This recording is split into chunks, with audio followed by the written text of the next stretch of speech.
जरा गौर से सुनिए। आज जो बात आप जानने वाले हैं वो कोई साधारण कहानी नहीं, बल्कि एक ऐसा रहस्य है जिसे हजारों साल पहले ग्रंथों में छुपा दिया गया था। एक भविष्यवाणी जिसके बारे में आपने शायद सुना तो होगा, लेकिन कभी इसकी सच्चाई को महसूस नहीं किया। कहा जाता था कि कलयुग की कुल उम्र 4,32,000 साल है।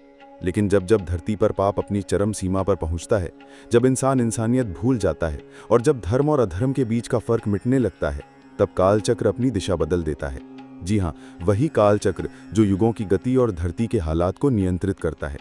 महाभारत, विष्णु पुराण और भविष्य पुराण जैसे ग्रंथों में साफ तौर पर कहा गया है, जब अधर्म बढ़ेगा और धर्म के नाम पर चलने वाले लोग भी अधर्म में लिप्त हो जाएंगे, तब कालचक्र अपनी रफ्तार तेज कर देगा और बिना अपनी पूरी उम्र पूरी किए कलयुग का समय घट जाएगा।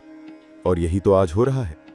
2030 ये साल कोई आम साल नहीं है। यही वो साल है जिसकी तरफ ग्रंथों, भविष्यवाणियों और ऋषि मुनियों ने इशारा किया था। कहा गया है कि 2030 में धरती पर युग परिवर्तन होगा, कलयुग अपनी आखिरी सांसें लेगा और सतयुग की शुरुआत होगी। और ये कोई संयोग नहीं, बल्कि कालचक्र की बदलती गति का नतीजा है। पिछले कुछ सालों में जो कुछ घटा वो सामान्य नहीं था। ये सब कालचक्र के करवट लेने के संकेत हैं। कालचक्र ने अपनी दिशा बदल ली है। कलयुग का आखिरी दौर शुरू हो चुका है। जब कालचक्र घूमता है तो ना सिर्फ प्राकृतिक आपदाएं आती हैं, बल्कि लोगों की सोच और व्यवहार में भी बड़ा बदलाव आता है।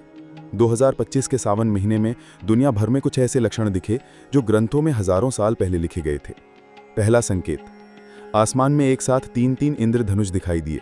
वेदों पुराणों में इसे एक खास घटना माना गया है। कहा गया है कि जब एक साथ 3 इंद्रधनुष दिखें तो समझ जाना चाहिए कि कालचक्र ने अपनी चाल बदल दी है। यह इशारा है कि एक युग का अंत और दूसरे युग की शुरुआत तय है।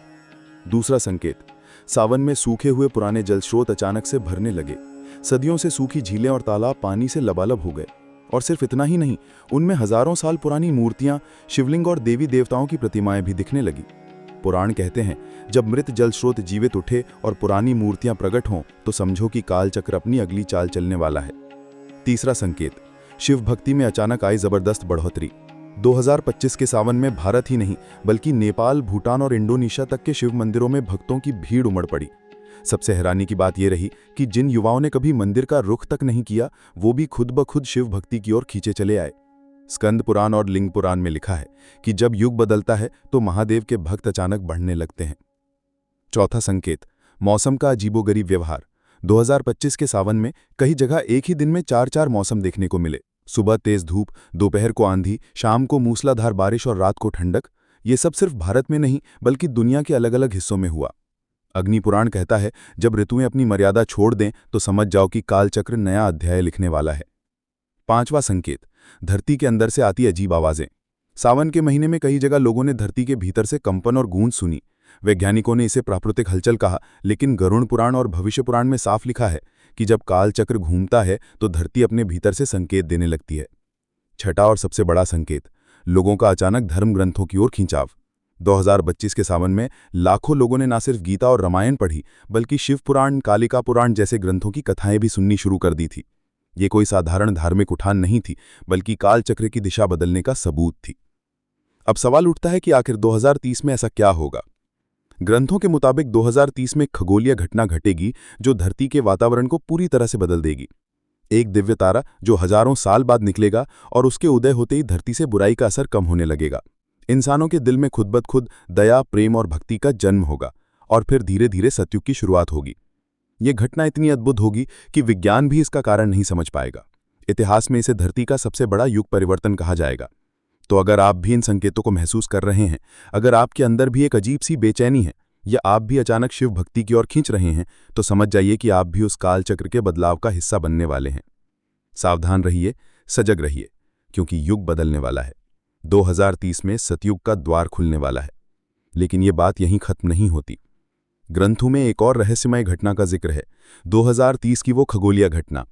भविष्य पुराण और ब्रह्मवैवर्त पुराण में लिखा है कि जब ग्रहों की चाल एक खास योग में आएगी और एक दुर्लभ तारा, जिसे ध्रुवपुत्र कहा गया है, उदय होगा, तब समस्त लोकों में कंपन होगा। ये तारा अपनी ज्योति से पूरे ब्रह्मांड को रोशन कर देगा। जिस दिन ये तारा प्रकट होगा, उस दिन धरती के सारे पाप और पुण्य का तुलनात्मक भार संतुलित हो जाएगा और ठीक उसी पल कालचक्र अपनी सबसे तेज रफ्तार से घूमेगा। इस पल को काल परिवर्तन बिंदु कहा गया है। उस दिन धरती के सारे अधर्मी, पापी और स्वार्थी लोग धीरे धीरे खत्म होने लगेंगे उनके दिल में पछतावा भर जाएगा, और जो धर्मप्रिय और साधक हैं वो एक नई चेतना पाएंगे। कालचक्र क्या है? ये समय का वो चक्र है जो सृष्टि की गति, जीवन मृत्यु, युग परिवर्तन और ब्रह्मांडीय घटनाओं का निर्धारण करता है। ये तब दिखाई देता है जब युग का अंत करीब होता है। महाभारत के समय भी ऐसा ही हुआ था, जब कृष्ण ने काल का रूप धारण किया था।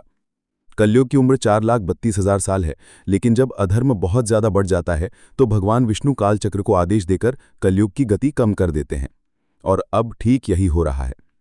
2025 का सावन और 2030 की खगोलीय घटना दोनों इसी आदेश का नतीजा हैं। जिस दिन वो दिव्य तारा आसमान में दिखेगा, उस दिन पूरी धरती पर 3 घंटे तक सूर्य ग्रहण जैसा अंधकार छा जाएगा। कोई पक्षी नहीं बोलेगा, जीव जंतु डरकर छुप जाएंगे, और फिर ब्रह्मांड में एक दिव्य आवाज गूंजेगी जिसे सिर्फ सजग साधक ही सुन पाएंगे। उसी क्षण कालचक्र पूरी रफ्तार से घूमेगा और युग परिवर्तन की घोषणा कर देगा। तो सजग रहिए, क्योंकि अब जो होने वाला है वो हजारों साल से इंतजार की घड़ी है।